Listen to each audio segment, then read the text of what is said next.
Hello, it's Friday evening and PLO time once again.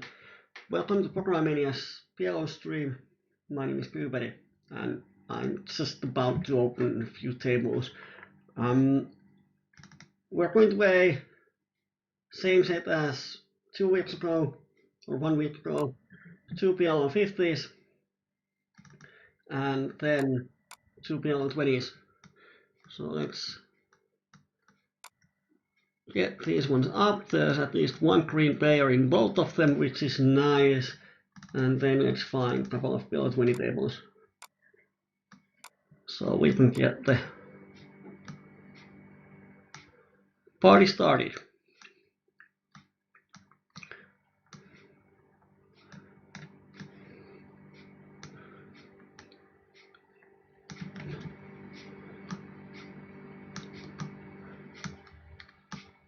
And here we go. As always, chats are open. You can see Microgaming's chat. You can see Twitch chat on the stream. Feel free to comment on either one of those. We have a couple of minute delay for security reasons, but don't let that bother you. Just say, or when you comment about the hands, say the table 1, 2 on the top, 3, 4 on the bottom. Say the table, say my cards, so I can then find the hand on replay or some other means. I'm trying to make the tables so big that we have the big cards. I have a new microphone. I actually opened the box around 10 minutes ago, so I've never tested it. So please give feedback on sound quality if there's some problems. We have had some problems with Twitch streaming in the last couple of weeks, so any feedback for the quality is more than welcomed. So if the stream is going to be bad or we have some kind of problems, then we can switch to plan B, D, C, F, E, and everything.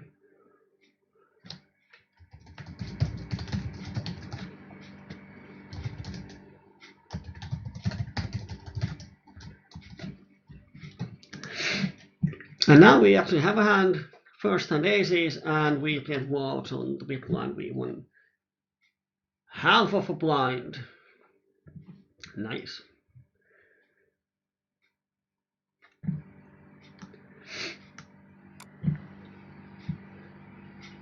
And button opens. We could 3-bet or we can call. I actually prefer call. Let's hope the big blind comes. Creating a better spot. Now we flop the wrap. We don't have a spade draw, so we could just raise. If I had a spade, then I would be more inclined to raise, get value from dominated draws. I think here we have 13 outs for the straight, but spades are probably badish outs. I'm just calling, and if spade comes and he checks, then I know he doesn't have a flush often, so then I can value bet. Do we well bet? I think I'm going to make a small bet. Represent the missed flush draw. He might call me, and now he pots. Oh, it would be nice to know how we don't have any information on him, but he instantly raises.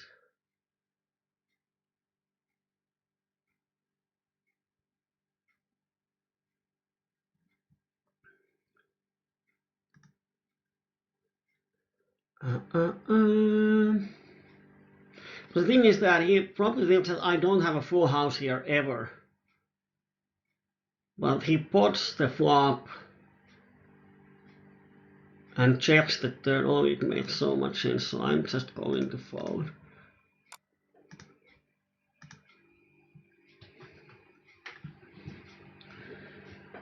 And demo 3 at the meantime. Well, we could check raise the flop too, but here he bets half a pot. Oh, flush draw misses. I don't think he would bet any jack queen, so it's either a bluff or a straight. I would be quite amazed if he bets 2 pairs here, so I'm going to go with my weakest 2 pair as a bluff catcher. And he had a set, so wow, pretty thin value, but. On demo 1, we get a call from small blind, so it's pretty likely that he has the flush draw. Against just one player, when he checks, I probably bet the turn. Oh, we had the nuts.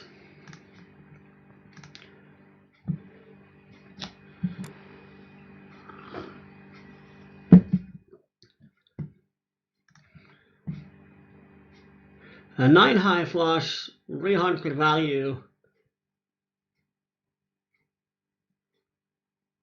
But I think he might have some straights that he bluff catches. I think that I have with his 2 pair, and he had a 10 high flush, so. With that line, check flop, bet turn, check river, he has pretty much all the flushes from 10 to queen, 10 jack queen high flushes. So it's sort of thin.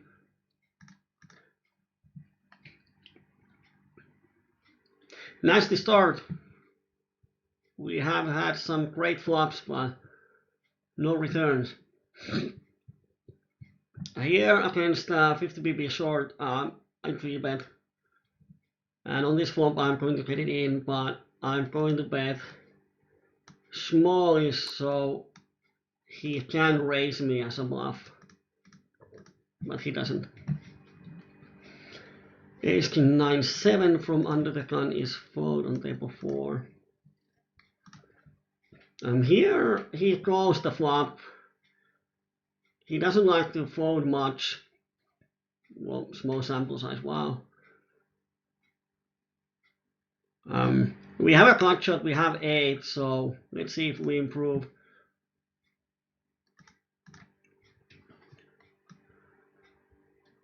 And welcome to Renegade on the Twitch. And he checks, I don't think I can bet. I don't think he's going to fold any 2 pairs here. We might make some lone ace to fold. But checking, I think he's going to call the river. As so many throws from the flop are missing. Let's see if we have a full PLO50 tables here. Let's change to those ones.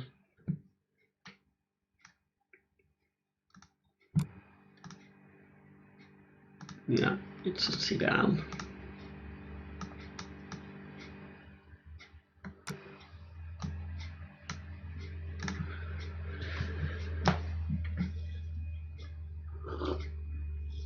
I should have bet here on demo 3. I mislooked the players. Now we have 2 sort of passive recreationals, which are going to call the flop with flush draws, straight draws.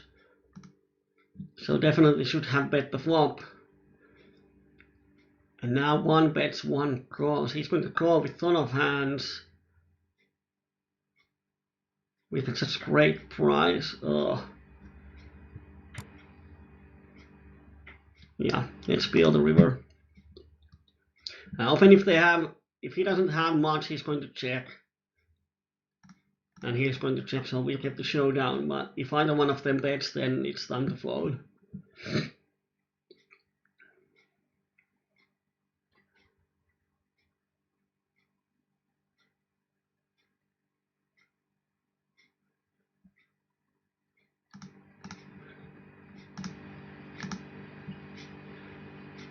And he bets half, well, might have 5-6, who knows. But doesn't look like a bluff here against 2 players. And here he raises us. I'm going to peel the turn. Because there are some turns. King is decent, any spade is nice. 5 or 9 gives us open-ender. And often when I call the flop, I really need to have something. And he's a regular.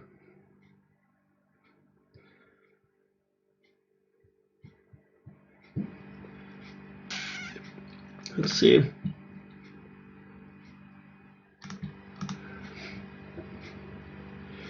The only draw on the flop is King Jack 10, which doesn't make sense, but now I beat Ace Queen. His line looks a lot like pocket queens, which is what he had. But then the question is his range any wider? And when regular raises against button opening range, if he has something like Ace-6 or any Ace in his range, or Queen, Jack 10, Queen, King 10 type of hands, we definitely have equity to peel the turn, and then on the turn when we have open-ender. Not sure. Of course, when they actually have a hand, it looks pretty silly that, oh yeah, that's what he's representing, and that's what he had this time.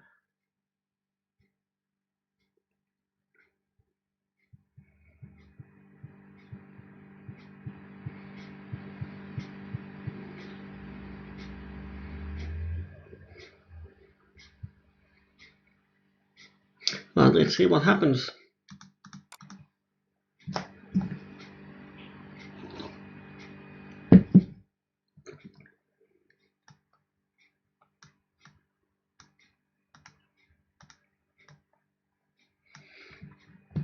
And we have aces on table 3.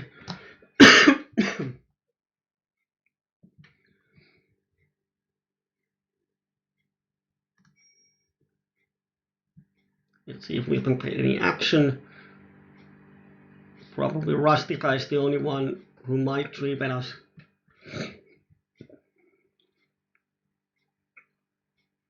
And he doesn't. So we hit one call and hit overpair and cut shot. 67. Oh, he donks. Well, let's see. If he fires the turn,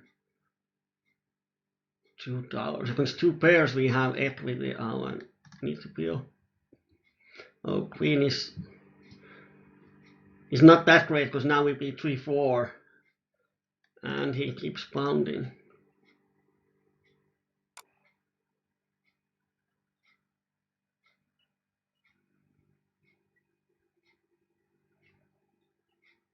Only half, but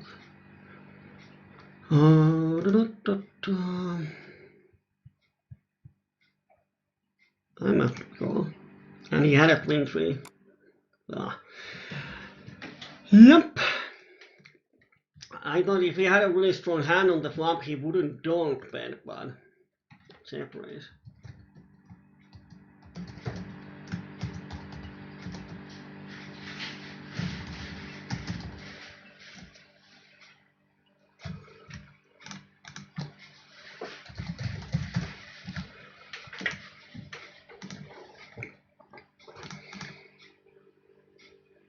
Here we can open and small blind 3-bets.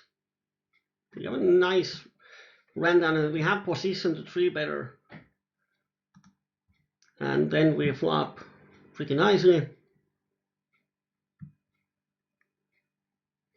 And when he bets so big, I don't think he's folding with these stack sizes, so just get it in. And hope he doesn't have aces with hearts. Oh, he has ace king. Yep. Oh boy.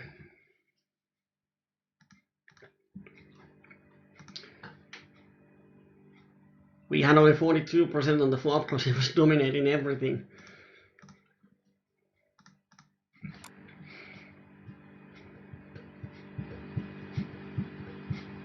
On number 1 against 43-0, assumed recreational. I'm value betting the turn.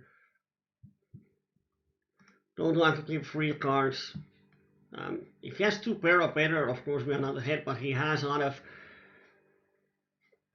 pocket kings, then XXX type of hands, and this time he had king jack 9 6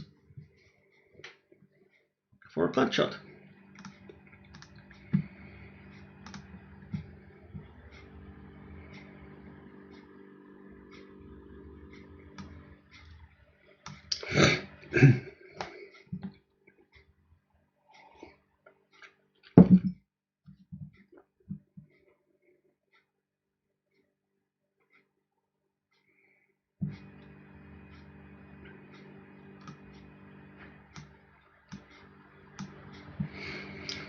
If you have any topics in your mind that we might discuss today related to poker, PLO, just feel free to comment and propose.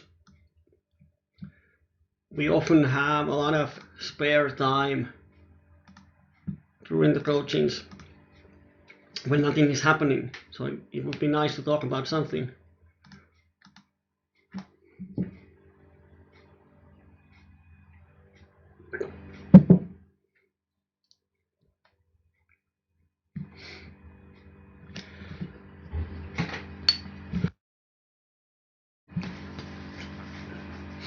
Now there's nothing going on. Now would be perfect time to talk about something.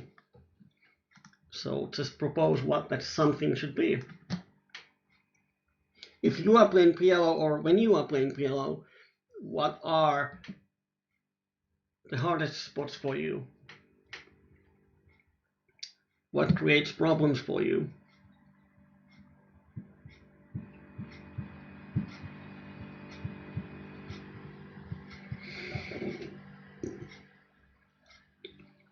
If you haven't noticed, last Saturday we started the project with Teija from 0 to hero. She's going to learn PLO. She is supposed to do homeworks. Not sure if she has done anything. Hasn't replied to the thread. But if you missed that stream, then when it comes to YouTube, you definitely should watch it if you are thinking about transitioning to PLO or you are struggling with micros. There's a lot of discussion about the fundamentals of PLO and how to start practice it. And we fought the nuts on table 1, but it's kind of thing that we might be in a really bad shape actually with the nuts. Luckily we have the 8 blockers. But the thing is that, oh, now we actually do have the nuts on the river. I was just about to say that it's quite rare that we actually have the nuts on the river. He's, he's sort of tight. Let's draw. And we didn't get draw on the river. He had a pot size bet behind, so if he has some air, he's not going to call anything, but if he has something, he might bluff catch. Here I'm just going to pot it because I block set of kings and we have with 2 pairs and flush draw, and the thing is that if I call and the turn is something like 9 of spades, then the king 3 doesn't seem that nice anymore. So let's call here, and 7 often doesn't help a lot. We have outside and straight. If we happen to have 5 6, then we have the flush draw and 2 pairs, so it's going to be 13 outs or so.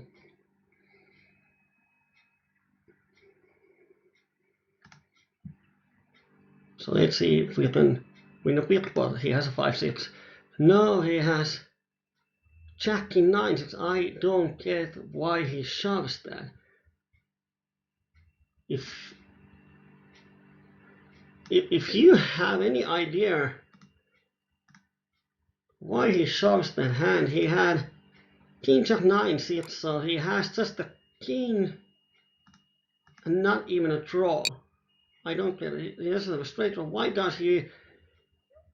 When I raise pot on the flop and he calls, the call is bad in my mind.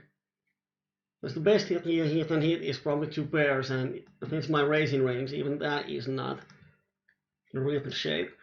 So I don't get his raise, and on the turn, when I bet big, he decides to shove. He doesn't have any folding equity because I have most of my stack in already. I don't get it. From Finland. Okay, if you are watching, please let me know why did you shove the turn with just bare queen. He had actually equity versus us, 15%, but since the range, he is in really bad shape. Now Renata is asking on Twitch that can I explain terms top of our range, middle of our range, and so on. Yeah, definitely when I have a spare time, I can clarify those. Yeah, Animate says right, in PLO there's often polarized sessions. There are sessions when everything goes in your way. You hit the nuts, you hit the axe, and money comes from left and right and front and back and top and under from all directions. And then there are sessions when nothing goes your way. And we have had those at the start of this year. A few of those, like every time when you bluff, they raise. Every time when you make a bluff catch, they had the nuts. And when they bluff you and you decide to slow play with super nuts, then they hit the 1 or 2 outer on the turn, and it happens.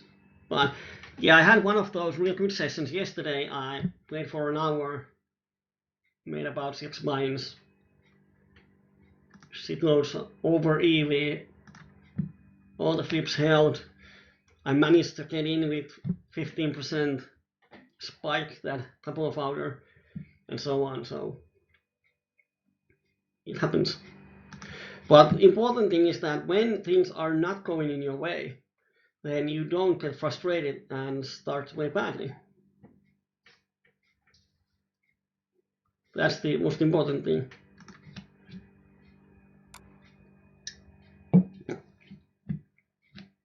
It often helps, like, if you decide to shove one hand, like, oh, I know he has aces, but I'm going to shove these kings. Fuck it all.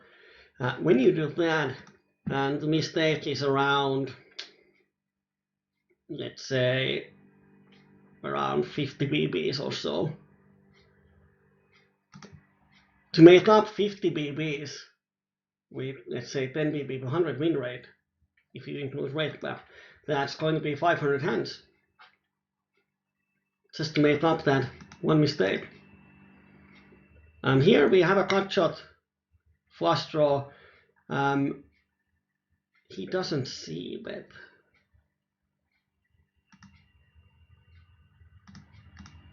Well, 70 and 7. Here we're going to check raise from, and he check raise, but it's so small, so we call. ISO B check raise. Oh, I was going to fold 47 and 12 now. Now he pots. If we assume that he has a set, then we have 7 outs to the flush, and we have 3 outs. We have 10 outs, which is going to be around 23%. So we're going to need almost the rest of his stack as value, and he might be having a bigger flush draw. So I don't think this is enough.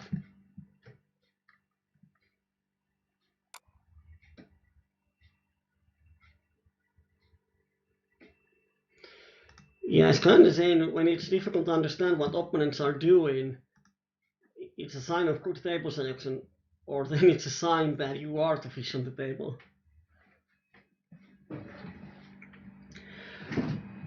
Yeah, hard sessions are, or hardest spots in PLO are medium strength hits when facing aggression, because you have no idea if you're ahead or behind. And the most common solution is that don't play those hands that are going to hit only mediocre hands. Like, let's say something like Queen 975 with 9 high flush draw. It's going to hit a lot of flops, but whatever you hit, it's not going to be strong enough, so you can happily step off, especially out of position. King 987 from position, going to call 5544 from under the gun. I know some people fold the smaller two pairs, but especially at micros, you often get a lot of good value for sets.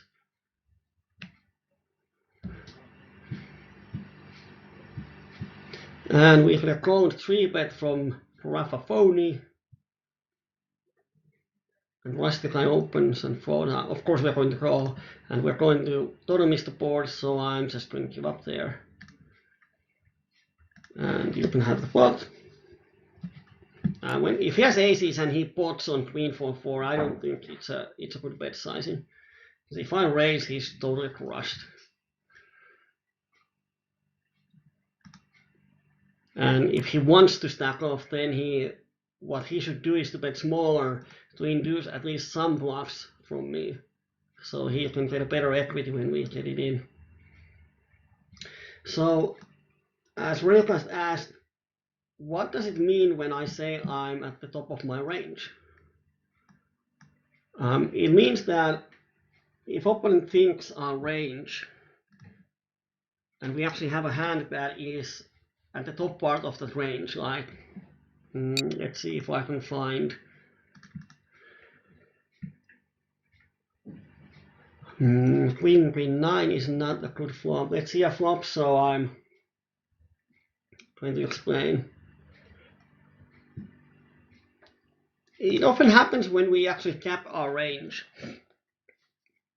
when it means that we shouldn't have the nuts.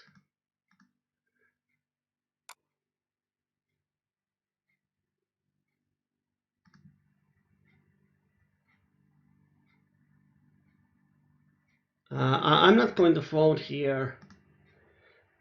This is so standard line on paired boards, call flop, bet turn. But if he bets the river, I'm going to fold. Well, that's what I do against regulars often on the paired boards. I don't raise the flop. In position I call and see if they check the turn. So against regulars, I think it's good game plan when you actually have the trips too. Is he good enough to fold? Unless he have a big pocket pair. Does he understand that trips on the board kill any draw if I have a pocket pair? No. Oh, he had a pocket queen, so of course he's not folding. So when we cap our range, like the opponent knows we don't have a straight. Let's say on the turn there's a straight possibility and flush draw, and opponent bets and we don't shove. Then the opponent knows we don't have a straight. So if we actually have a set, then we are at the top of our range. And here Donkey Loco 4-bets us. Oh, we have an ace jack 10-10. Oh dear, I thought this was a king. Oh, that sucks.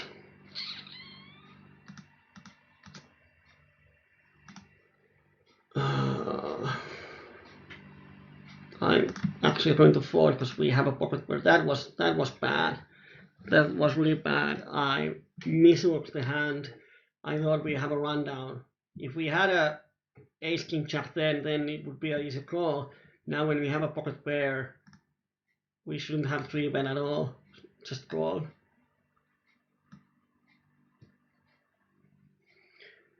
And middle of our range is like, if our range is from,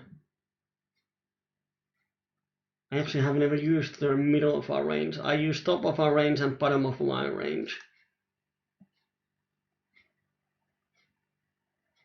Let's make a small stab on table 4. No one bet the flop. So there's decent-ish possibility that no one has the flush.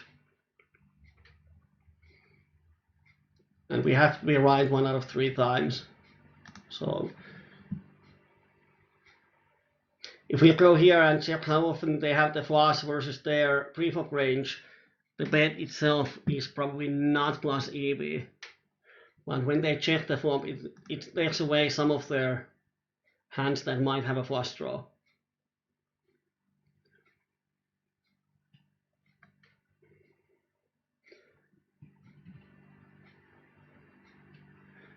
At top of our range is the strongest hands that are in our range.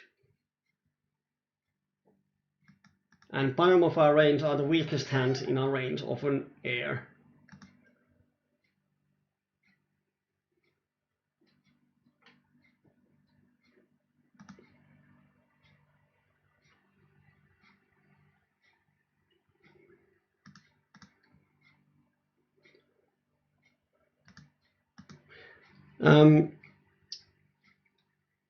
What I have found out here, once again, Gravaphony, close the flop, best the turn. Now this is standard line on paired boards.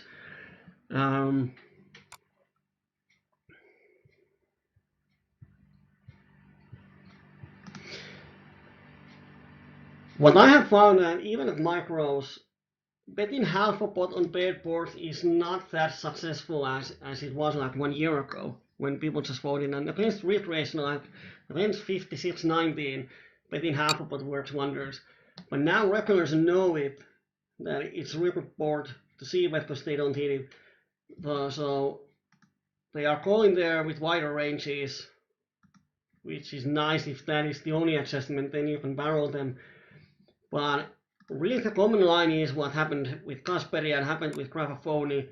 We bet the flop, they call, we check the turn, they bet. So that's what I do. So it's really important to adjust there. If we always on the paired boards, if we just see bet the flop and give up on the turn, then it's pretty easy to play against us. Here we have ace king double suited 9-5. If 5 was higher or 9 is lower or higher, I would call. But this hand is it looks a lot prettier than it is. It is a strong hand if you hit the flush draw, which is going to happen quite often here. But you can call. I decide to fold. Because he should have a pretty strongish range. He hasn't opened a lot of hands. So if we hit just the top pair, it might become pretty problematic for us. So I'm going to make a note on these two players.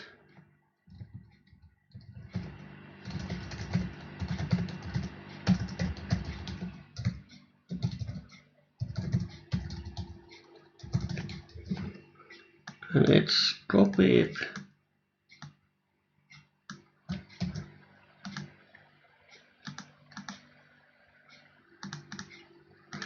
And let's give this guy the same note. So now, if they keep doing that, then we have to adjust.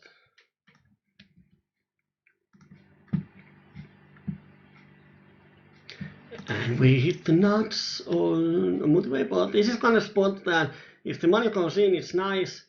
We have the best hand, but we are often in, unless they have a set of queens, we are flipping. And everyone folded. I definitely have to bet there a bit. If we check and keep free turn, then we often don't have the nuts on the turn anymore.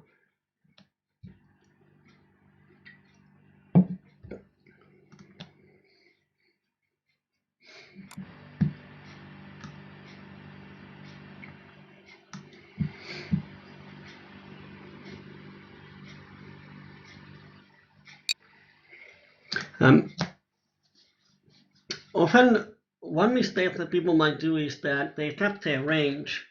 So the opponent knows, like on a straightening turn when there's a flush draw and we don't raise, which we should do with our straights to protect it. Well, the opponent checks. If we check behind, the opponent knows we don't have a straight. And then let's say we have the top set. And then on the turn, opponent bets and we decide to fold our top set. It's quite horrible because if we don't call there, even with the top set, then it means that we don't have a calling range. Because if we have the best possible hand that we could have that in that spot, and we fold even that, then we don't have a hand that we can call. And that's problematic.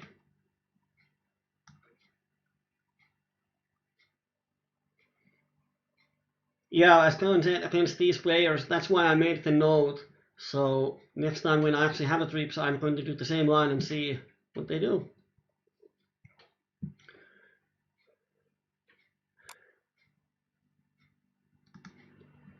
Oh, what a mistake. Horrible. Thank God we flopped up 2. I thought it was linked, but I didn't see that someone opened.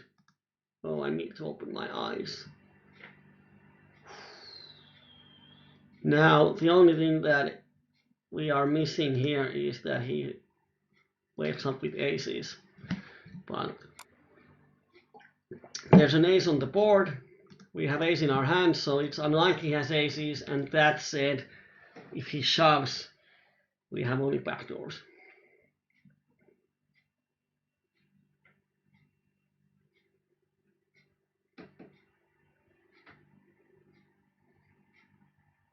But when he thinks, he probably doesn't have. Oh, he had.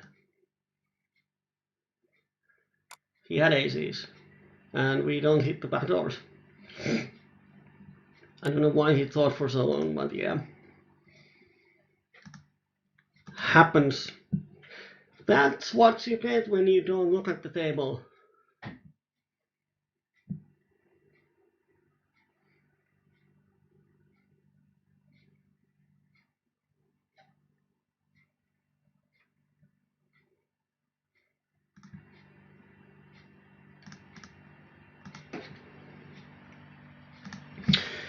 Oh dear, oh dear.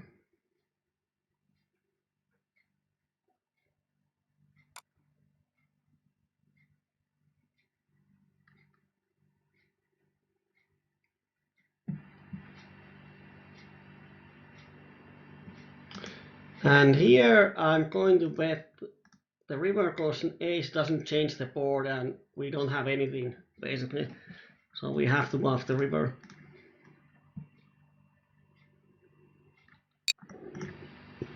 Oh, this 10 looks a lot like king. Bad design.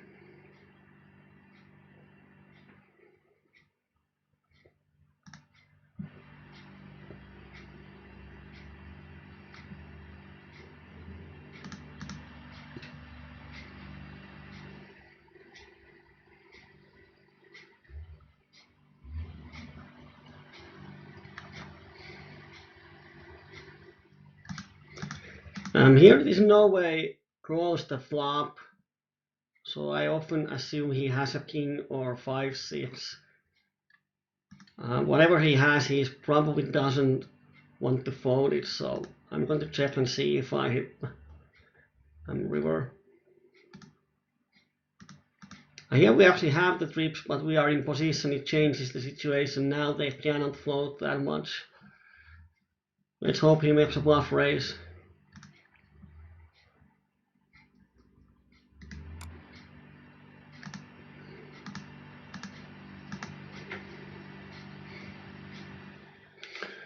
Hard to value because if he has a smaller 10, then 7 and 9 he should hit that hand category a lot.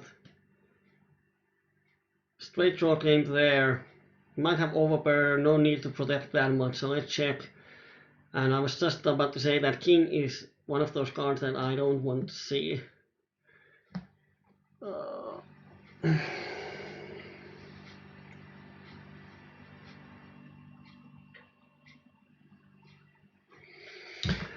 Nasty, nasty spot. What can we beat? There's not much we can actually beat. Except the bluff. Could he do that? Not sure. And he had the pocket king, so sometimes it's not good to be right. Yeah, 2 outer. Woohoo!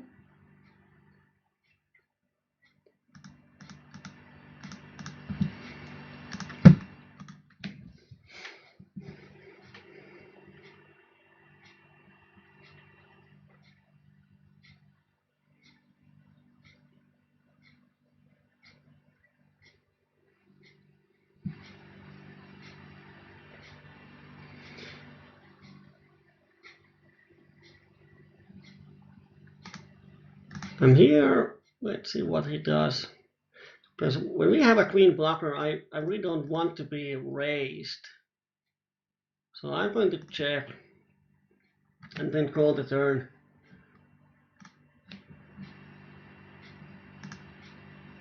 And he had a lesser queen.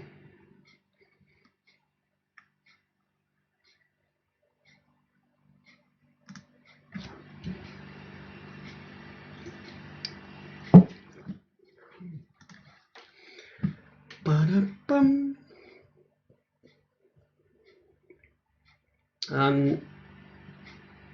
Only regulars on table 2. Let's see if we can find another PLO50 table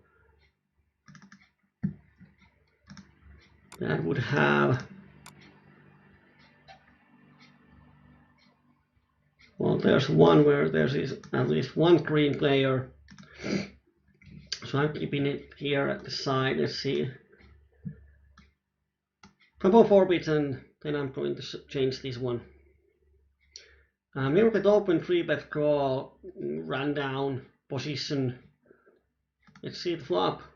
And here we're going to 3-bet. We have a caller here, so no reason to start 4-bet bluffing. So let's call and see the flop.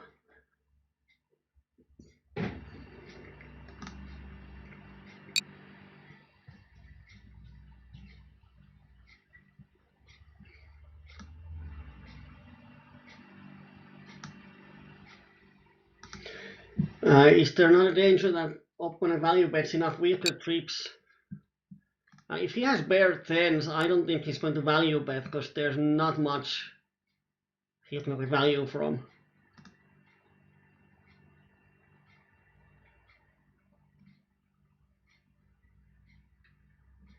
I know I don't know. You had a flush when trips with king queen. I don't know what hand you were talking about. If you mean trip tens, I don't think he's value betting any worse tens because it's really hard for him to have a worse ten that doesn't make a full house.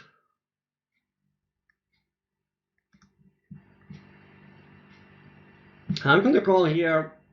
He's not going to fold if I raise, so let's see if you can see the free flop. And we have a 2 pairs flush draw cut shot. It's bad. And now we have 3 pairs. And he had ace 9. Oh dear. Didn't have a lot of outs on the flop. One of those days.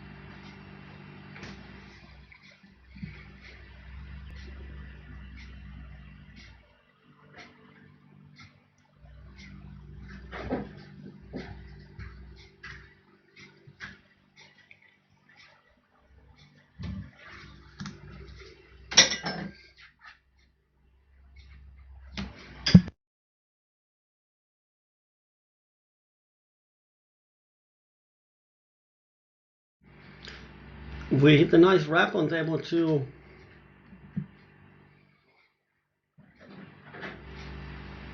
Let's see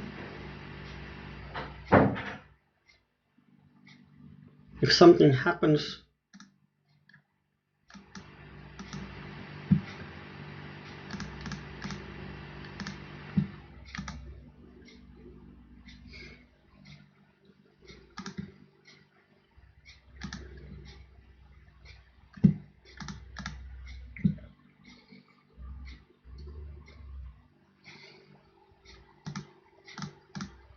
Nice turn. Now we have a free roll.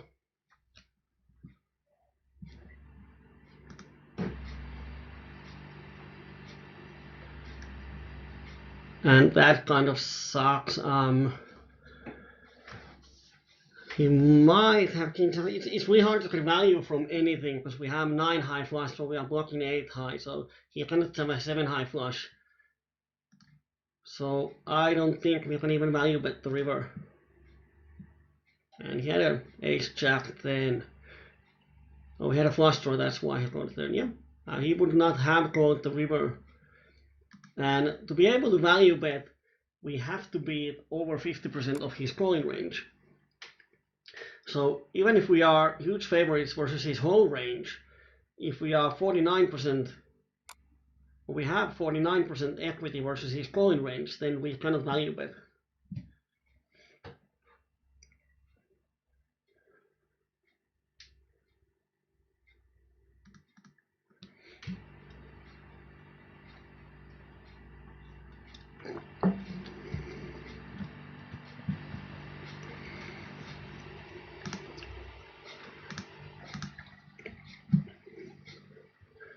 Yeah, on the outside table, we 3-bet Cassie's great calls, and we hit the wrap and top pair, and of course this flush draw is kind of sucks, but we have enough nut outs that we can get it in, and let's see what we have. Ace is not a good card.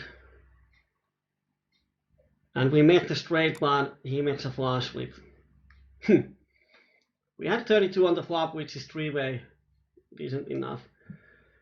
And the one who raised on the flop had 9%. So 1 buy in there.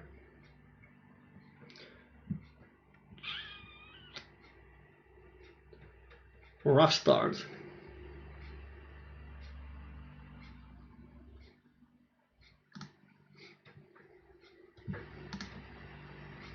Then we hit the top set on straightening board. It's a rainbow, so then it's a bit easier to check. Of course, I'm not sure if this guy bets. Actually, I think we need to bet ourselves. There's not much. He's not going to bluff this flop versus 3 players. So this way we can get value from king 10, jacks 8, and Kyyberi raises us. The other thing is that if we call, then the pot would be around $30, €30, and he has 15, so we cannot fold on any turn. So it's better to get it in here. And he had the straight. Oh, he's blocking, but we spike the jack and win the pot. But we don't achieve anything by just calling the flop because there isn't any turn that we can fold on. But if he happens to have something else, like bottom 2 pairs that he turns into a bluff or something, if the turn is a queen, he might actually fold it. Very slim chance of happening that, but when calling doesn't achieve anything, then there's no point of doing that.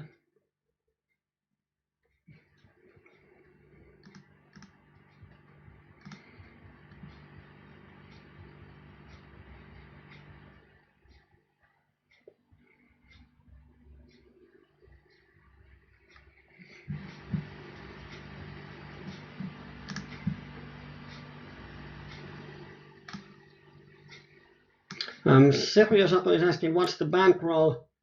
Around 715 or close to that. And we don't have a subject. No one has proposed anything. We have thought about what does it mean when we are at the top of our range. And we have thought about how you have some sessions when everything goes on your way in PLO, and then you have sessions when nothing goes on your way, and it's often either one of those. In PLO, you rarely have these sessions where you win steadily 5 BPs per 100 hand. You have a lot of swings.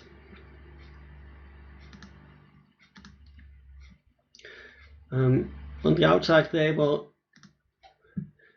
we isolate 3-bet, then jack 10-9.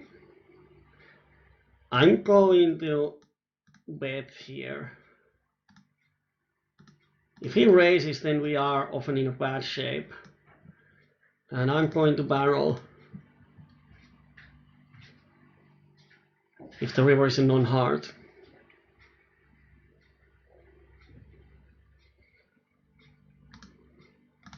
Let's see if he raises. Oh, he folded, which is nice. And if he has just a bare flush draw, he has to fold it there because he doesn't have the odds for drawing it. Of course, people often don't realize that, but they should.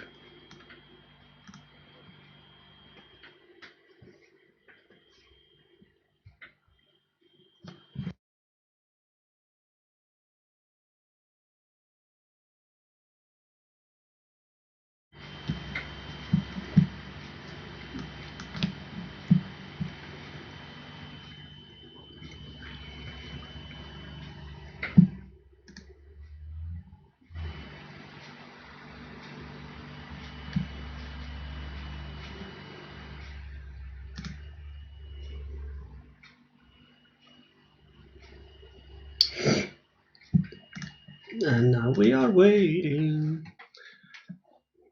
As you can see in PLO50, there's a lot more 3-betting than in PLO10. Let's say in PLO20 there's some, but if you compare PLO10 to PLO50, in PLO50 there's 3-betting on almost every other hand. While in PLO10 people don't 3-bet that much.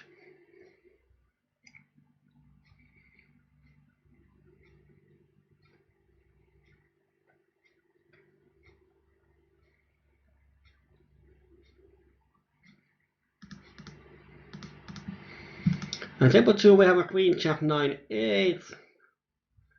The big blind definitely call. And we hit quite the jackpot. A lot of draws.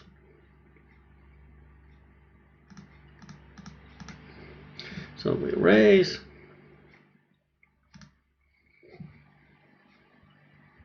On the outside table there's 3-bet pot and we put the money in versus 9-10, which kind of sucks. We have the 7s and flush draw and we miss all our outs on the turn. And here we can shove on the river with the nuts, but he shouldn't have a hand that goes to river. On the last hand we had 33% on the flop versus the straight one. Happens. Callan is asking how many tables I played normally.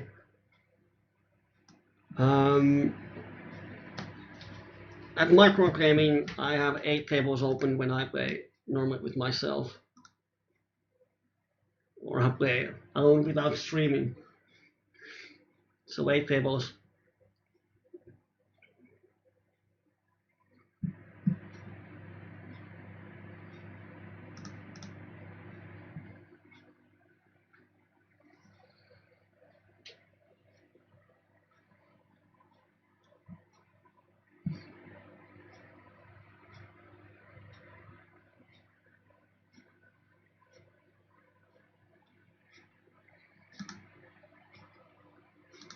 A strange thing happened on table 4. This ZZZ guy, he limp folded, and you don't often see that. This is the same guy that we put the money in on the other hand, on the other table. This is nice flop. I'm going to float him. I call, and if turn completes any draw and he checks, then we can bet. But when the turn blanks and he checks, we cannot represent almost anything. So let's check back. And I was about to say that we have the cut shot. But if this river completes straight or flush, then we can bluff him, but now we can value bet.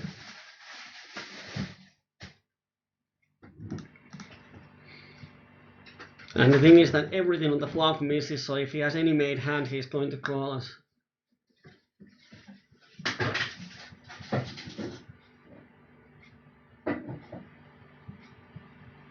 We have a flip on the other, and we get money in versus shorty, and he has ace king king, so we are in a really bad shape, but we had to pay a couple of dollars to see the flop.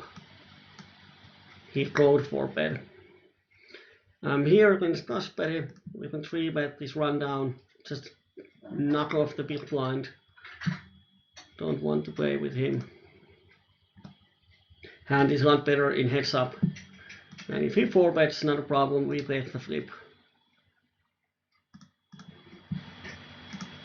And this is good enough to get in. 13 out of wrap.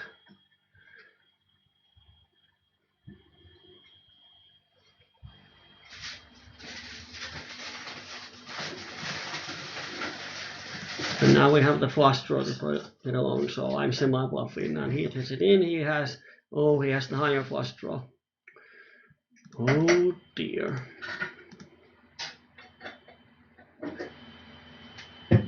So he drawn the flop with pair kings in 3-bet pot.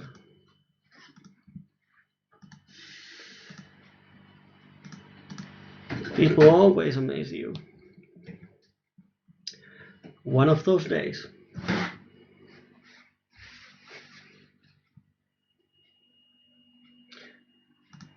I don't think we had a lot of equity there. 25 on the turn only.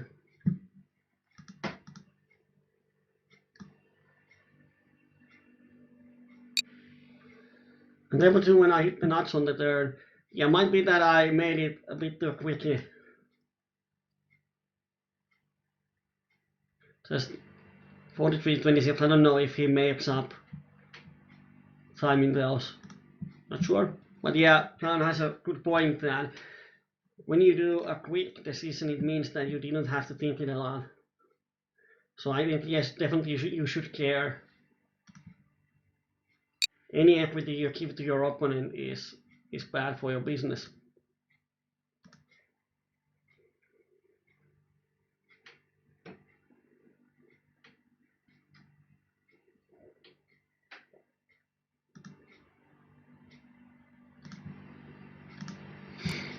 Here when he bets half a pot, doesn't look like an ace to me, so let's turn the hand to a bluff catch mode, or he has a set of aces. When I say that. On river I'm going to check call. Let's give him a chance to bluff me with worse hand. He's not going to call with worse hand, and he had an ace. Interesting bet sizing.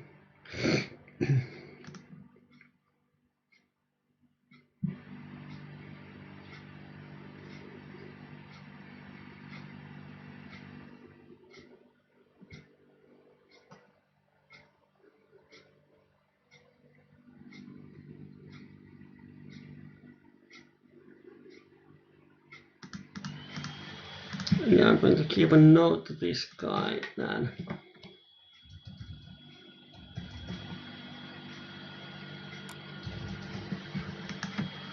And 3-bet pot, jack, 3, 4.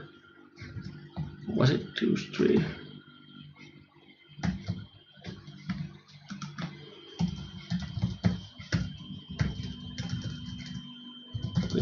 King.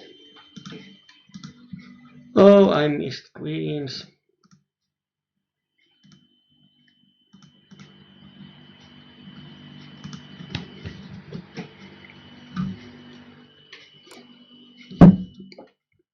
On table 3 we have the blockers to straight, but PLO20 and blockers don't really mix. And we have a 3-bet from Total Maniac and Code 4-bet, which are aces, so time to get away.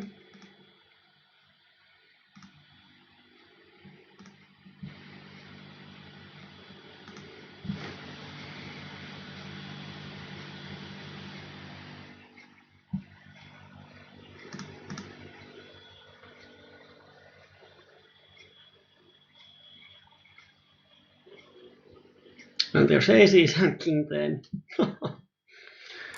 Oh, it's so nice to hit. Now we have aces. Let's hope he 3-bets again. Oh, we are 200 pips deep. Well, doesn't matter. Let's play big. We have a crappy aces.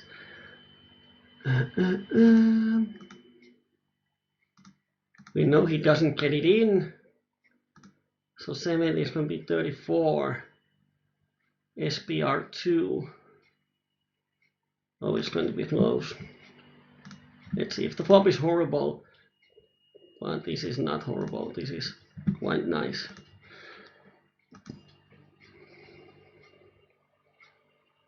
And he has pocket kings. Oh my god. Yeah. That's how you make $250 in 2 hands.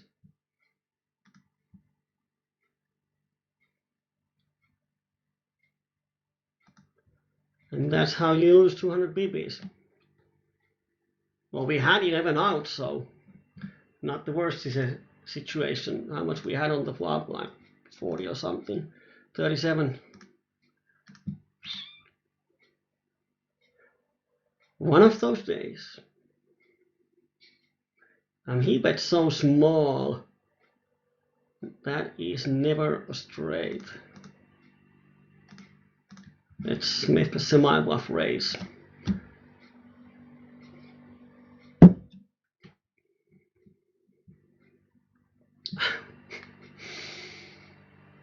And he shoves, so he has the straight. And here we could raise and shove.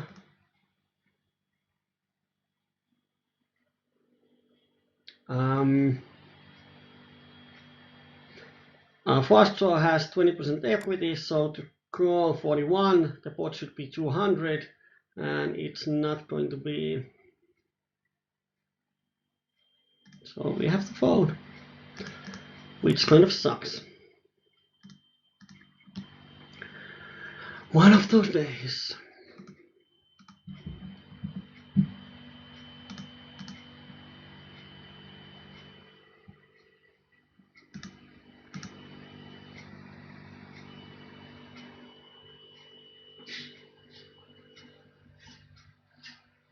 But at least we have action on table 2, and the same player came to the other PLO50 table that I have here on the outside. So there's going to be plenty of action.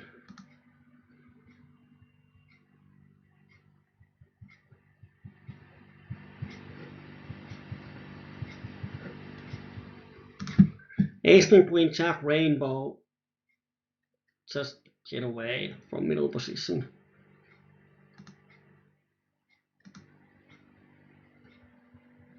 There's going to be a huge flip on the outside table. Let's see what happens.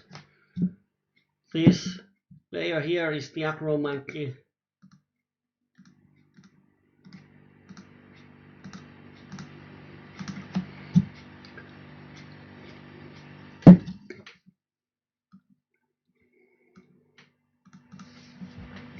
And they get the money in. Let's see what they have. I have a feeling that he's going to win.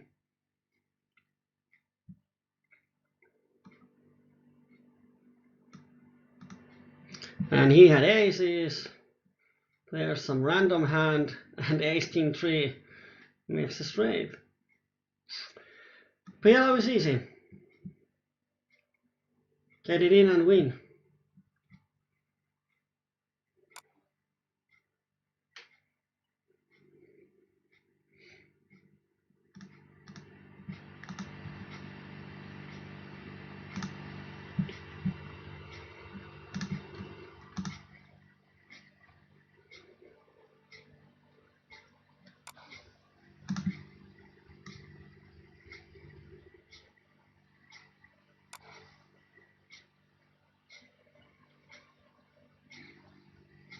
I'm not going to open these when there's this maniac.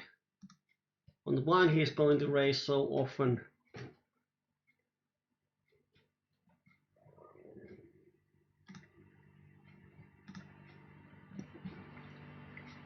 And this is not a hand that you want to play a big pot. You want to hit top 2 instead of bottom 2.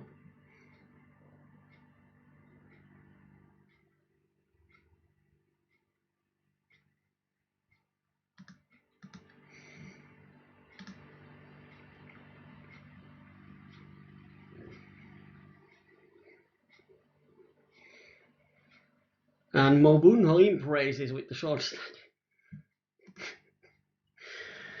Oh dear.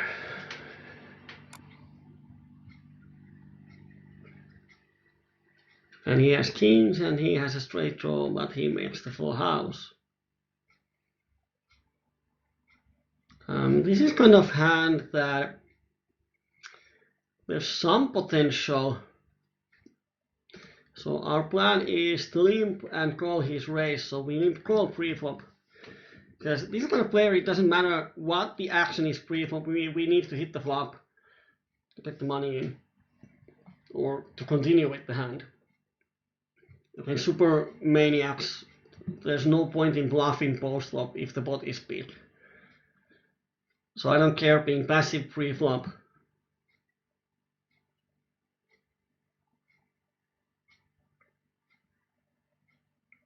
With these medium strength hands.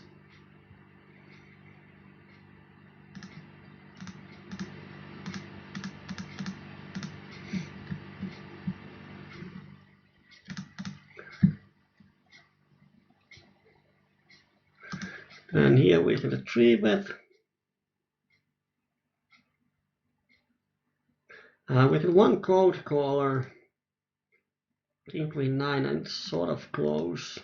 Let's build the flop. This is one of the one of those flops that if he bets and the big blind folds, we can check raise as a semi bluff, and it works quite often. But when he has aces with flush draw, we are totally crushed. So then it kind of sucks. But we should have a lot of folding equity versus ranges. And Rusty Guy 3-bets us. Let's make a 4-bet.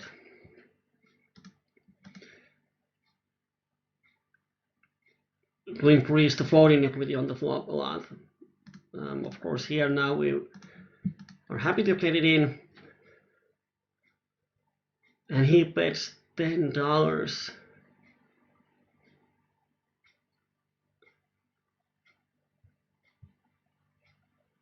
Oh, he raises. Then we don't have to think. What a strange hand, because neither one of them should have anything. Really strange.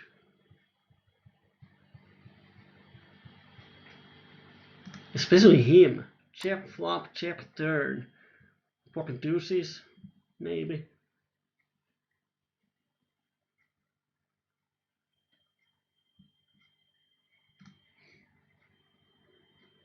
Not flush draw, not cut shot. Oh, it's not the not cut shot, but cut shot. Standard race material.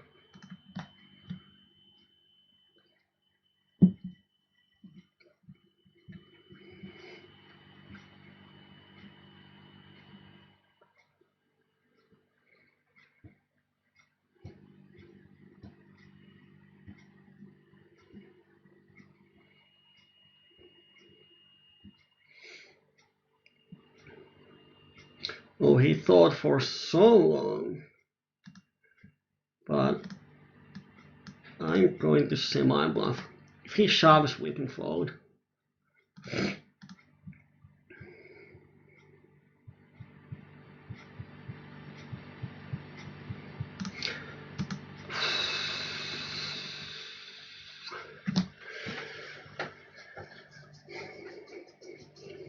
Now we could get value from kings with flush draw, queens with flush draw. But could he have a full house? Now the question is, does he have flushes more than he has full houses? I think we 67-11. It's better. And if he turns full house, then it's one of those days.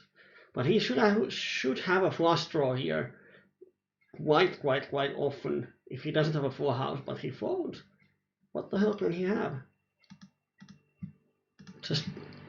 Really hard to think of a hand that he could have there on the river if he doesn't have a flush draw.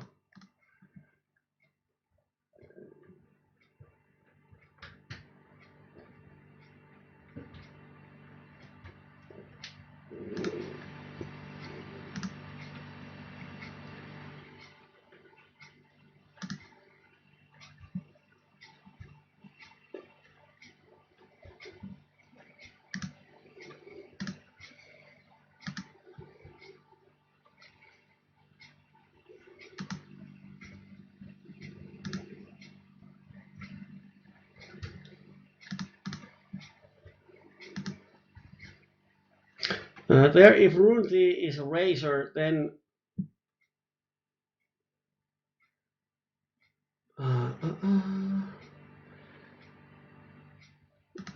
one of those things that we don't actually represent a lot.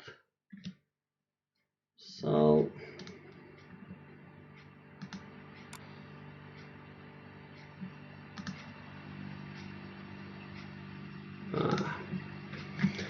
I don't think he would have folded, because if he calls, not sure if he folds the river with king, he might, but looks like a bear that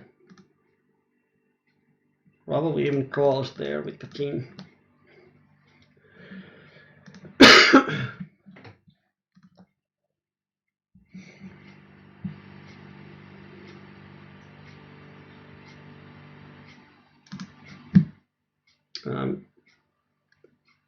Quite nice AC is going to 3-bet it. On the other hand, Rune 3 bets, actually first 3-bet so far. We have a nice rundown. Oh, horrible flop, just going to give up. I'm going to show you the flop there. Oh, should have raised. Mistake, mistake, mistake. Flop is bad. We hit the pivot card, but nothing else. So just miss everything. And we get the free turn, and now the turn is one of the best cards. I'm going to get it in versus him. We have the gadget to 8 if he has a made hand, and he has 10-4, so we have decent equity. He makes a full house. Woohoo! One of those days.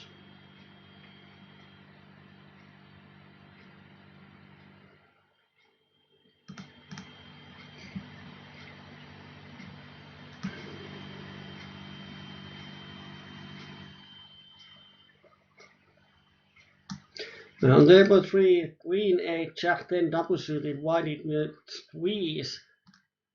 The thing at micros is that you don't squeeze anything.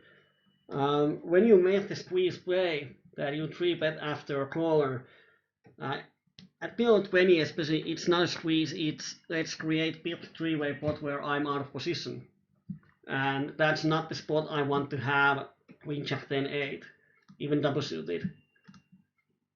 That's perfect hand to isolate 3-bet, but to create build pot where I'm out of position with the hand that can easily be dominated, that's not the spot where I want to be. Top pair, cut shot, a lot of stuff.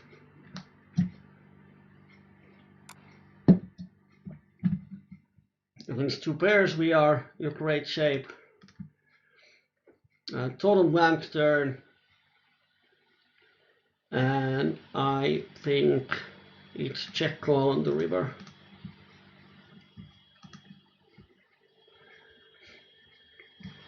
One of the hands we can't get value is worst queen, which is unlikely, or pocket kings. He had pocket aces.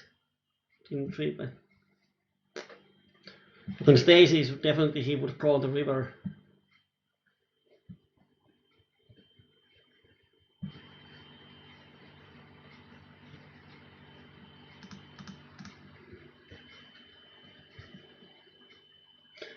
Here we can code 4-bet. Really crappy aces, but we can get SPR just about 1. So 4-bet and get it in. Oh, no action. That is nice too. And here we play another 3-bet. Really bad jacks. I'm just going to fold him. We are going to miss the flop so often that just give up.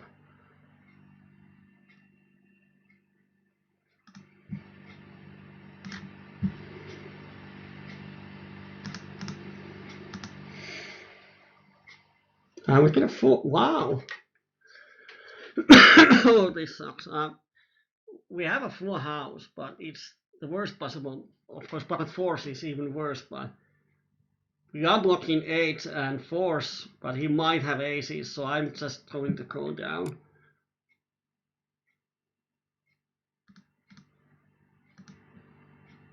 I'm not sure what he had when he min raises me. Pocket 4s maybe? No, king that. What? Oh, I don't get it. King high.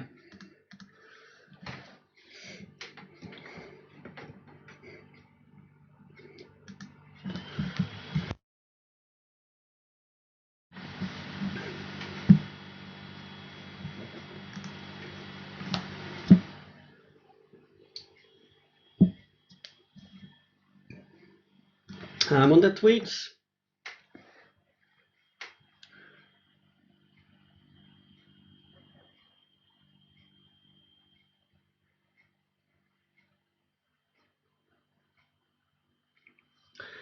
Renegade is saying that, quite interesting on the Twitch. He wants to see actual hands where we have top of our range and middle of our range or bottom, because he says that we should see bet most of top of our range and check fold or bet fold bottom of our range. And he has a problem to see where he is. I would say that it really depends on the situations what parts of our range we should see bet or check fold or check anything, or in a heads up pot it's totally different than in multi-way pot. And here we get aces again. On the outside table we flop not straight with top 2 with flush draw. And no action. One of those days. Let's spice up with aces. And yeah. SPR1. I think we have enough equity versus their ranges. If they have a draw, it's good enough for us. Against 2 pairs, it's not possible. We have backdoors, 2 backdoor straight draws, 1 backdoor flush draw, which gives us like 10%, 12% equity on top of our aces. And here number 1, I just ISO 3-bet him. But he calls. Isolation doesn't work.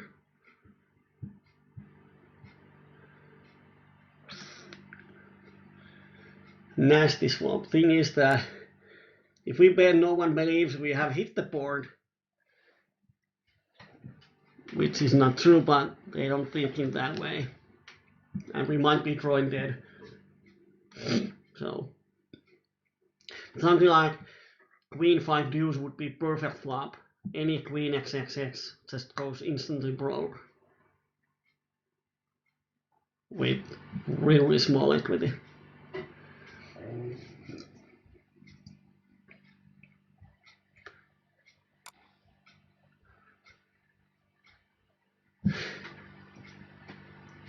Petrovsky probably has something like 9, 10, 8 type of rundown, or 6, 7, 9, 10 type of hand when he draws the flop but thinks and folds the turn.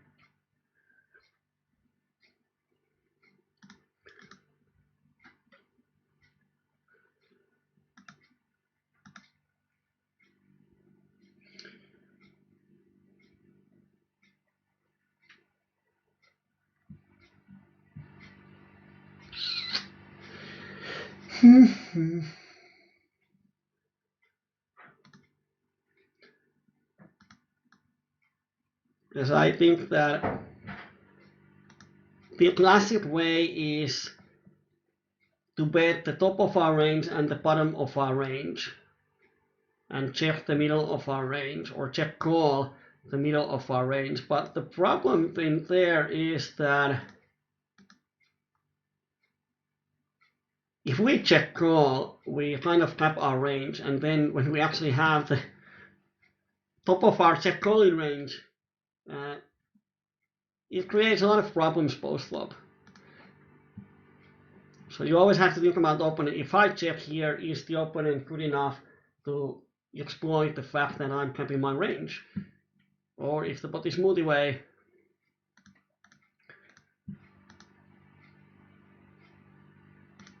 I'm going to check here. We have middle pair open-ender. Hence, pretty annoying guy, has won a lot of money. So let's see, now we actually have the third nut, so it's valuable. But here we can put the money in with the nuts. We are blocking the nut, so best case would be 10-8. Probably has some kind of combo draw set with flush draw, or let's see what he has. And he has the same thing, but he has a redraw. And we pick up the flush draw on the turn. So one can say that we are 48, so almost a flip. But when he has a redraw on the flop and we don't, then we are kind of lucky to split the pot. Should be happy about that.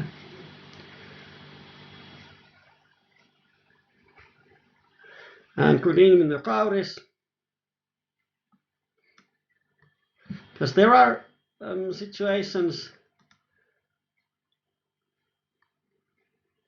where, like in a heads up pot, you want to see bet your pretty much whole range, especially out of position, because especially if you are a pre-flop opener and out of position you check call, it's really hard to play turns and rivers if the opponent understands that you cap your range.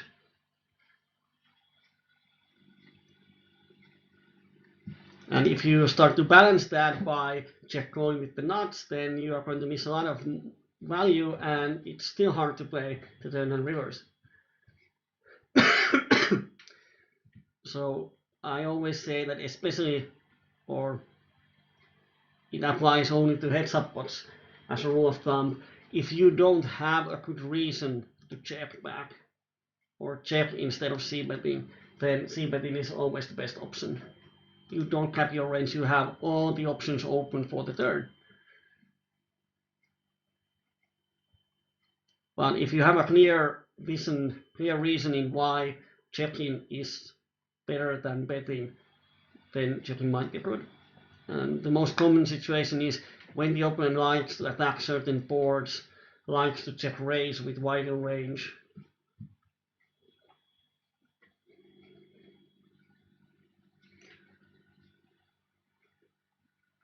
Here with crappy aces, just call. Let's see the flop. Here.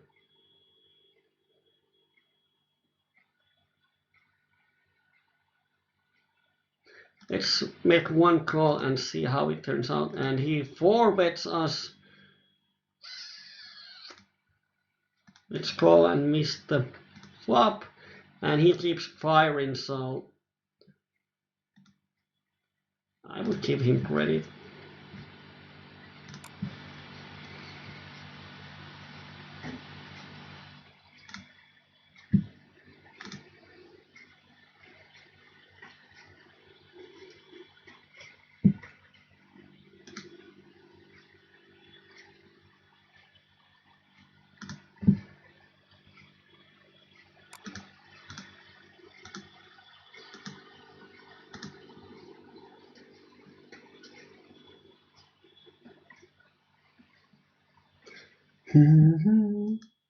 Here we hit a nice turn.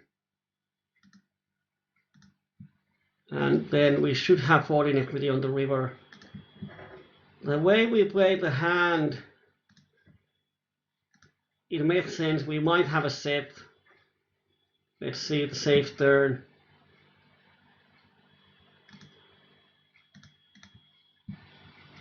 And he folds the river, which is nice.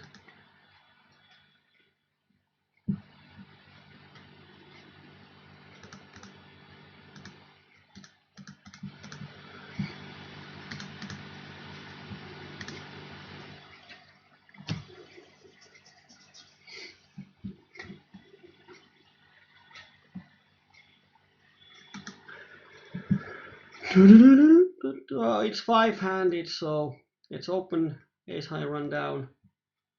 Here, overpair, but against two people. Not a lot of folding equity. So let's check. Queen is a really nice card, because they neither one should have a queen. And 9 is pretty horrible river. Let's make a reversed tell. Let's wait for a long time and then check. It looks like nuts. I'm going to c-bet here. If they don't have a king, we should have a lot of folding equity.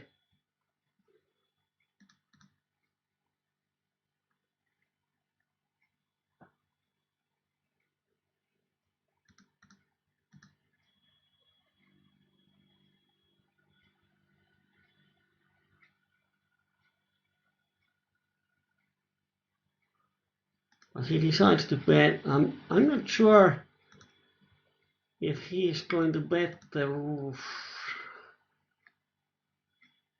Ah, damn! Timer ran out. Because I don't think he's going to bet a straight on the river. Really hard for him to get value from anything, so might look like a missed flush draw, but he wouldn't call the turn with just the flush draw. Quite close. Min raise again, I'm going to call. Last time the min raise was a total bluff.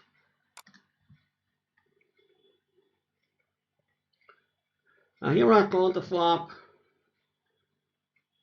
See if we spike anything on the turn, but we don't. No, nothing is going our way. We are just folding on every table.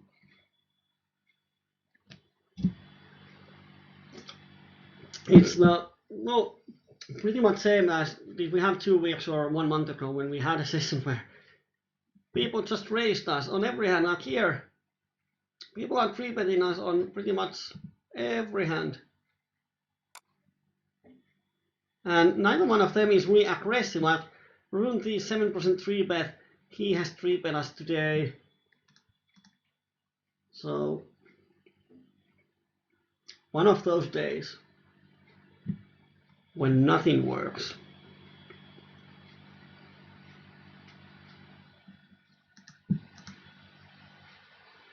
At the moment, we are probably making the biggest losing session of the year.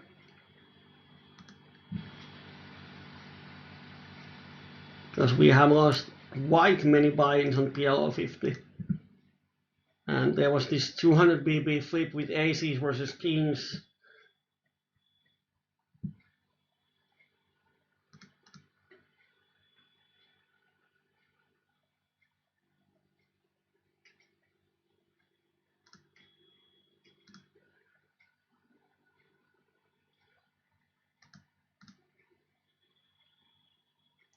And here I'm going to 4-bet him because he's going to 3-bet with really wide range. So we've got a nice folding equity on different boards. Of course here top pair, gotcha, we're going to bet it in if he wants to raise, but when we have one ace in our hand, aces are a really small portion of his range. I would say that he 3-bets there like 20% of the time, blind versus blind, which means that with one ace blocker, aces are under 10% of his range. So 90% of the time he doesn't have aces, he calls, and then on the flop we often have a nice folding equity because stacks are getting so shallow, so he cannot raise without hitting something.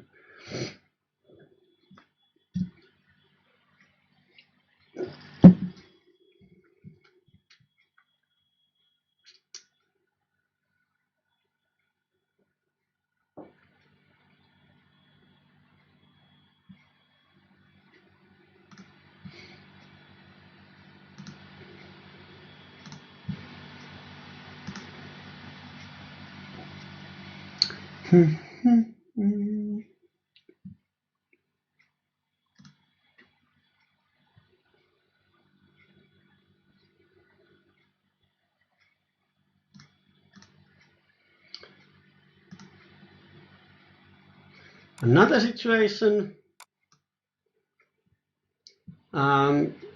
crappy aces, let's 4-bet, create SPR1. If we call, we have to just give up on so many flops. And now, of course, we shove and let's see, it's good board for us. No one should hit it really hard. And he has 10 outs. Let's see if we can dodge them.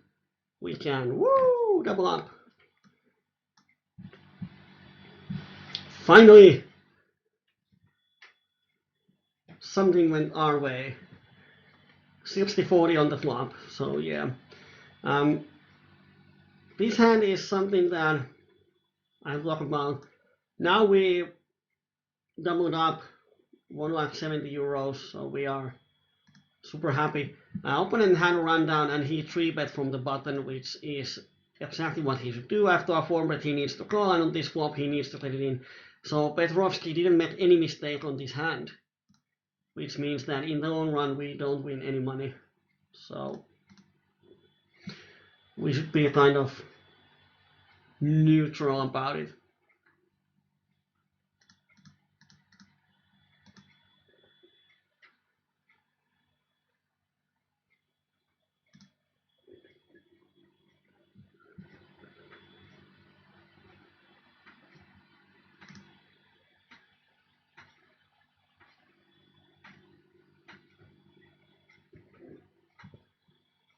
And then we hit the quads.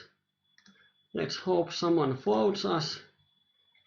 And we hit top 2 with the nut flush draw. Let's hope someone bets. And he does.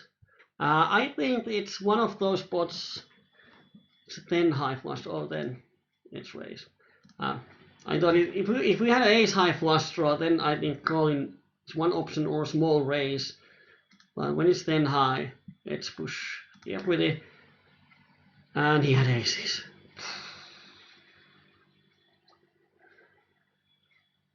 One of those days. Yep.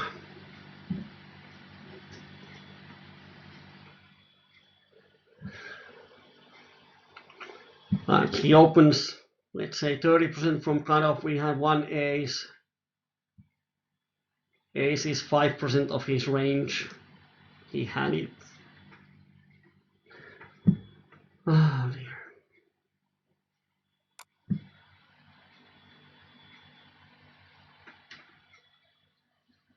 We have a trip aces unsuited, no reason to 3-bet. I'm going to call, let's see if someone makes a 3-bet and we can get it in a heads up pot for some reason, or we can hit the flop, use it as a bluff catcher.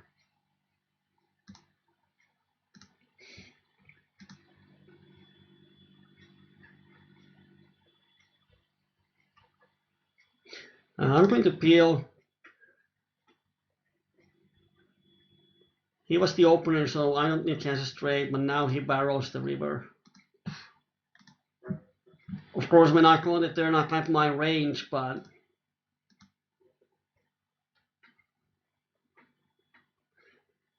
unless I have the full house, which I could have. But every time when I start to level myself, people just show me the nuts.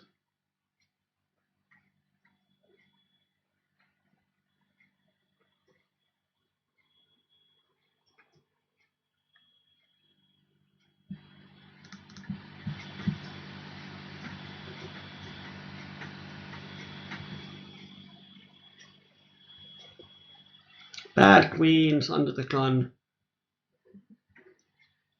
Not good. Top pair on table 3.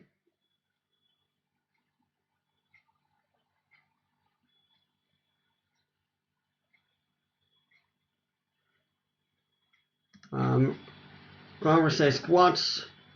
Where our value I don't get it. Sorry.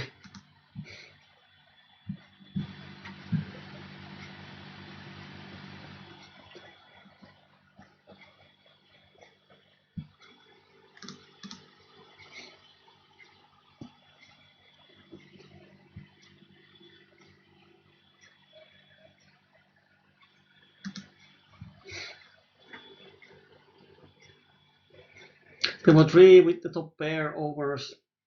Let's call the turn and see what happens on the river.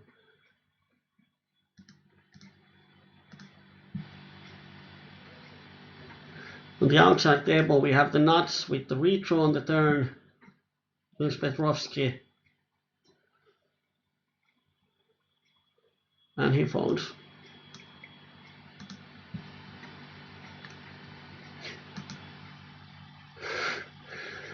This is one of those things that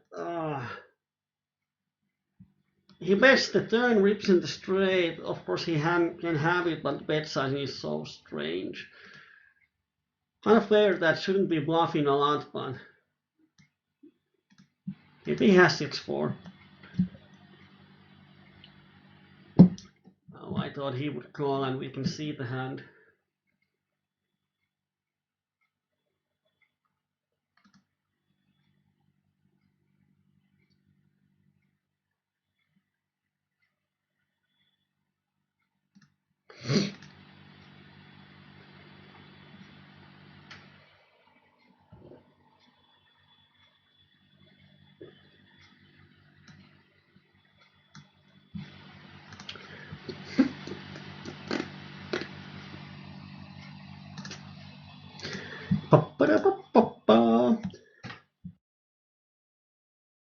Let's play a couple orbits and then we have to end the session.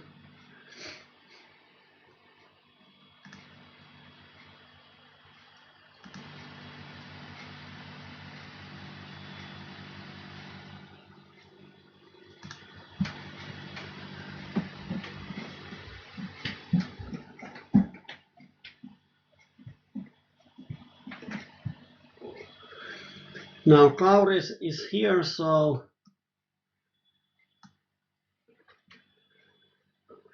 you can estimate the profit or losses for today. I can tell that we didn't make profit. So how much did we lose today? And probably the EV line goes down too, because there are a lot of hands. Like we have aces, and we 4-bet pre-flop. An opponent hits a strong hand.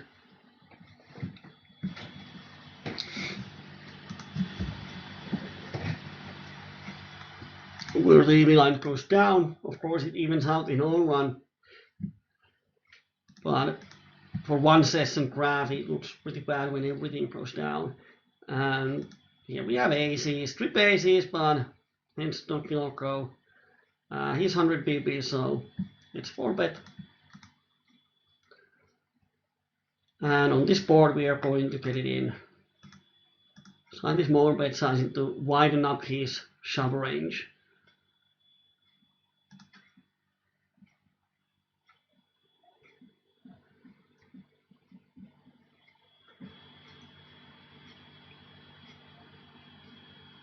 I think he would have shoved a lot of his flushes.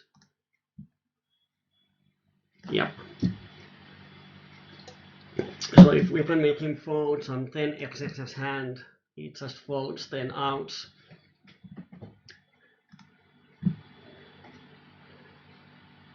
Because I don't think he just goes with the pair flush draw, and if he has any pair and flush draw, he definitely shoves it.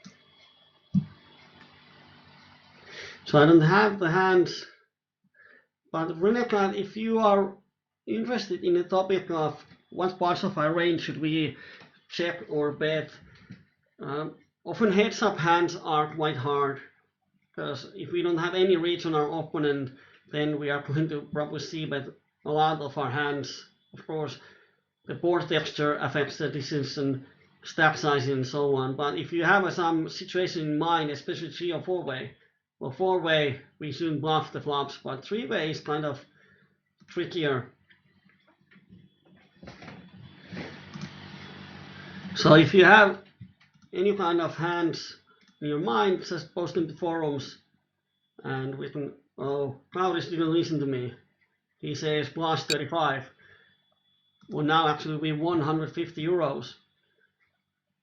So we might actually make a positive run. Not sure. We have lost so much.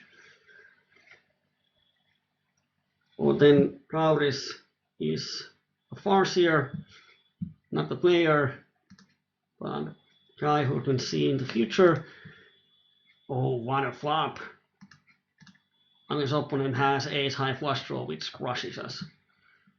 This is one of those situations that if opponent raises, it's kind of please be a set, because we are ahead of set, but if opponent has ace king of hearts, we are behind. So, funny situation. On the outside table, we had 3-bet. We flop open ender and flush draw, so I think it's nice. And he check folds. Don't play out of position. Maybe Claudius is a farseer and knows that we are going to win a huge pot in just in the last minutes. Woo.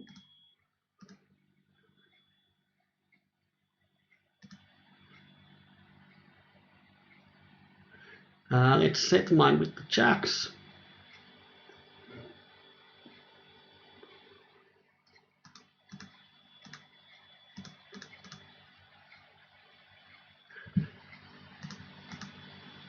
Overpair and flush draw, some backdoors.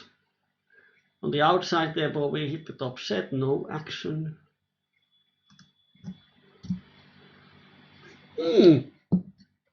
Nice turn. Really hard to get anyone to bluff, so let's bet and see if someone has something. If they don't have anything, it doesn't matter what we do. We don't get any value. And we have one caller, and then we have quick question, do we have the nuts, second nuts or third nuts? What would you say?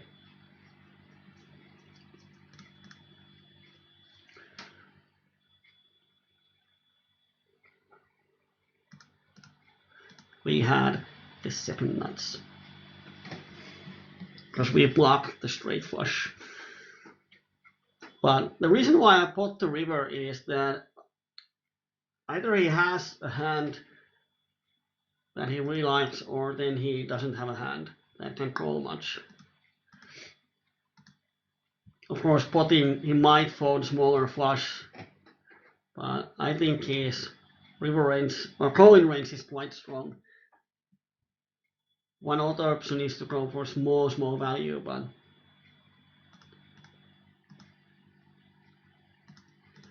table 4 I stab the turn because they both check the turn. They shouldn't have a lot of flushes. When the flop goes check. If they have a flush, they need to build up the pot. So it's a good to stab. Level 1, semi-bluff, cut shot, backdoors.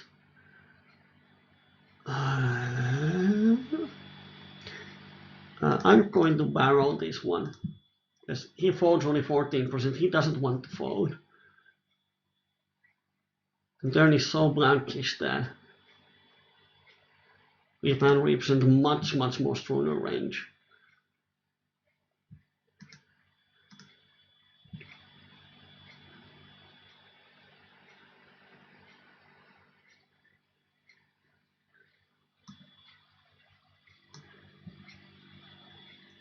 And I think I saw somewhere that they might be playing PLO tomorrow and streaming. Should be a lot of fun. If it is late at the evening, then I'm able to watch it too, maybe, but nonetheless, we can see if she has made any homework or not. Arnimetsa can be a principal, so if Dea doesn't do homework, I'm going to send her to the principal's office.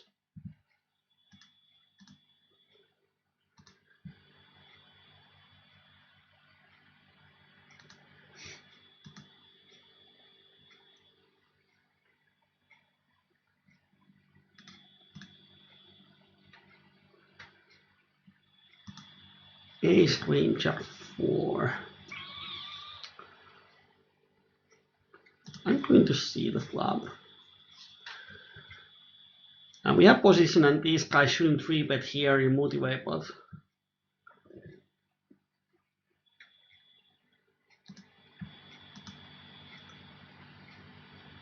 let's see if we can see the turn for free. Top pair. Actually, we bet for value. Here, half a pot bet with a nice price. Another half pot now, the implied odds go down, but if we hit, I think deuce isn't out for us. Flush isn't out. If deuce is out, then it's going to be plus EV. And now he donks really big-ish. Have to fold. And he had ace deuce, so the deuce wasn't an out for us, so then we need to have implanters. We have 20%, and for half a pot we need to get small implied odds value.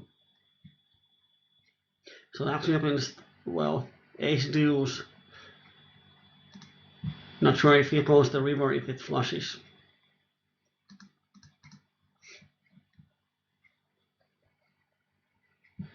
So probably actually should have just folded.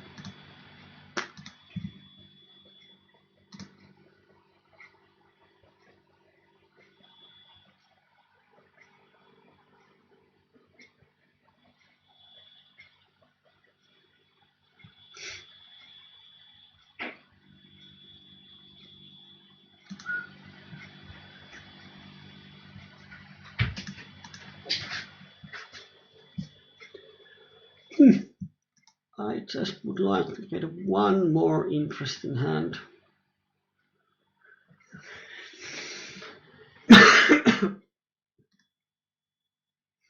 Oh, on the outside table, we could 3-bet.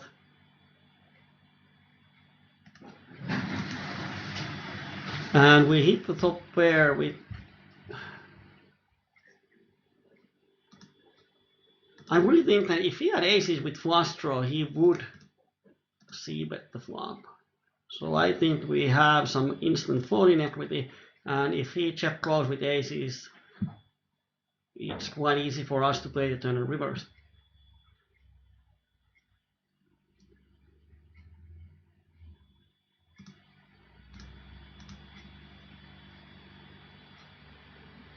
And now I think we need to check. We have a lot of outs. King, queen, 10, 9, probably 7.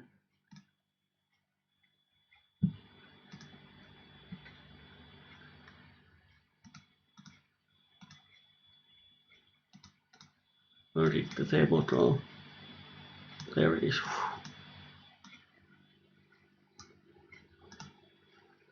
And I think I'm going for a small value bet versus aces. Oh!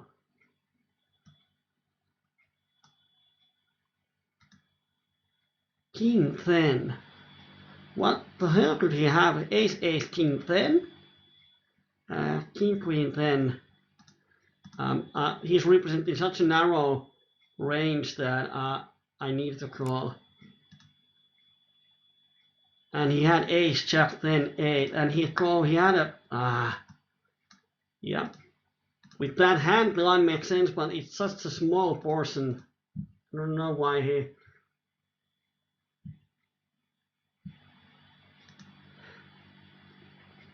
Of course, yeah, that's when he has ace jack then something, it makes sense, and definitely he bets the river. But it's just a small portion that if he has any bluffs in his range, then we need to call.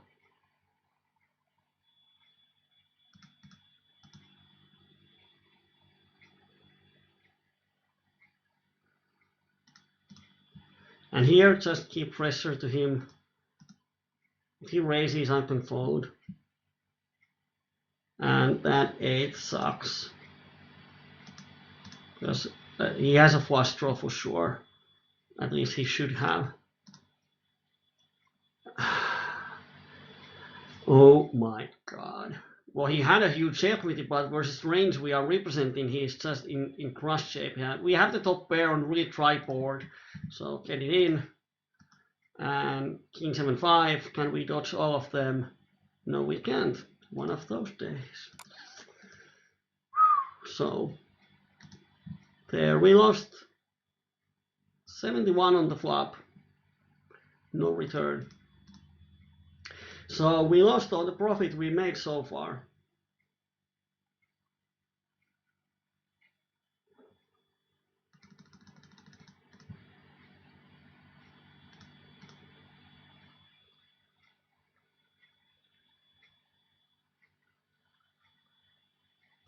Oops, missed there.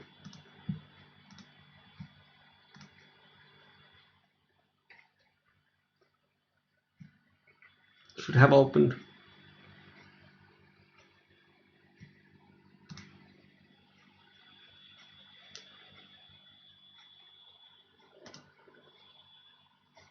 And he had the trips for.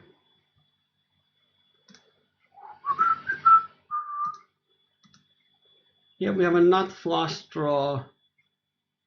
Neither one is a raiser, so we can bet.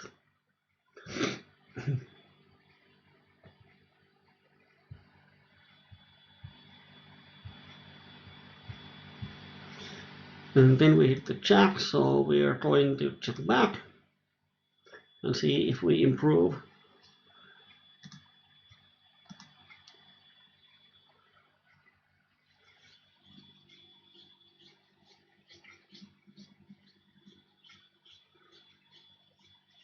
He's the Acromaniac. That was on the other tables. I think he has a lot of aces in his hand too, so I'm going to fold the river. If I hadn't made any two pairs, then we can think about calling.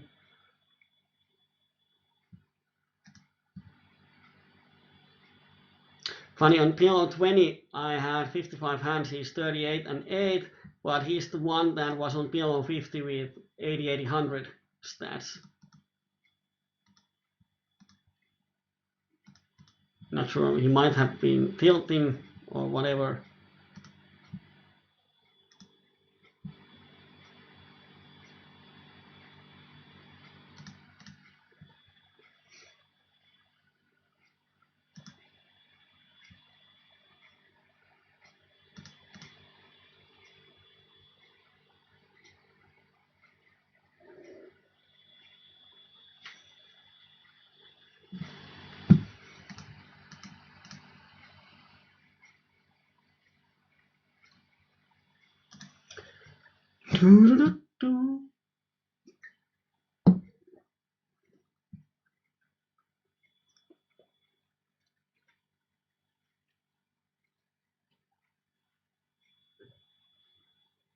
Oh, it's 11:30, so let's start the last orbits here. And after that we can see.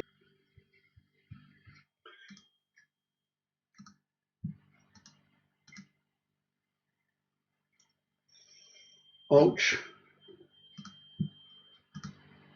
I just checked the results. So, wow.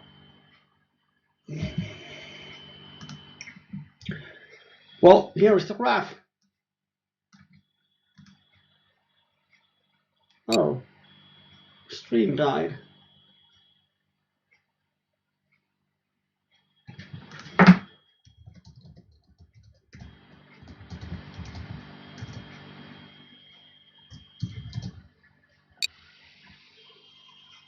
Well, stream died, but you can see this.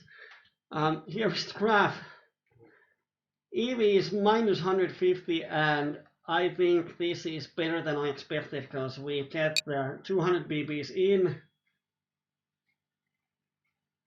We get 200 BBs in with like 20% or 30% equity when he hit the top set.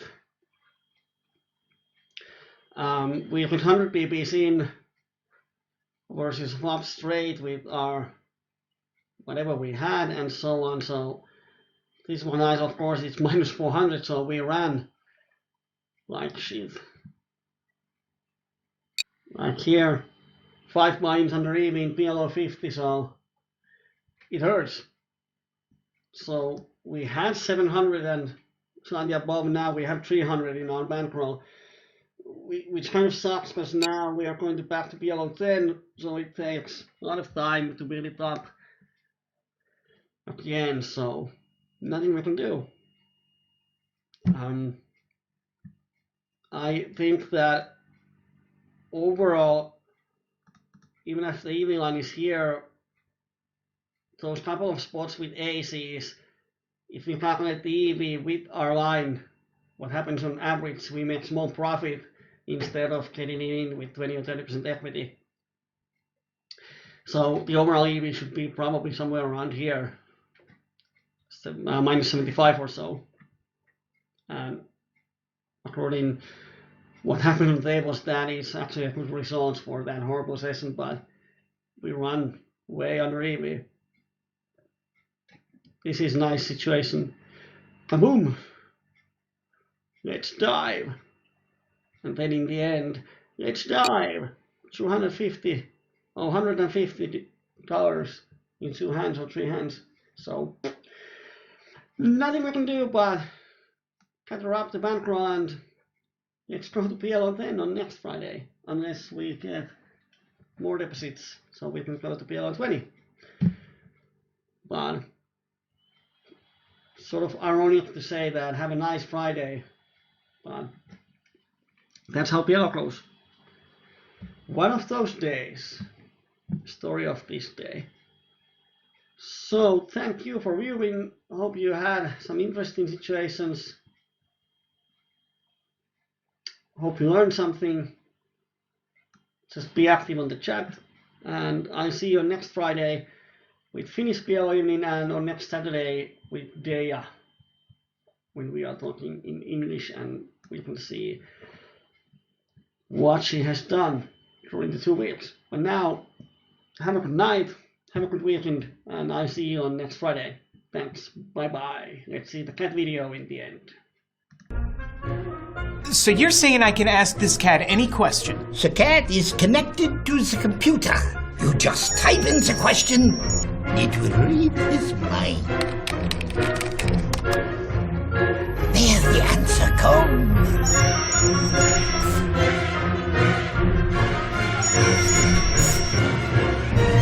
You're the man!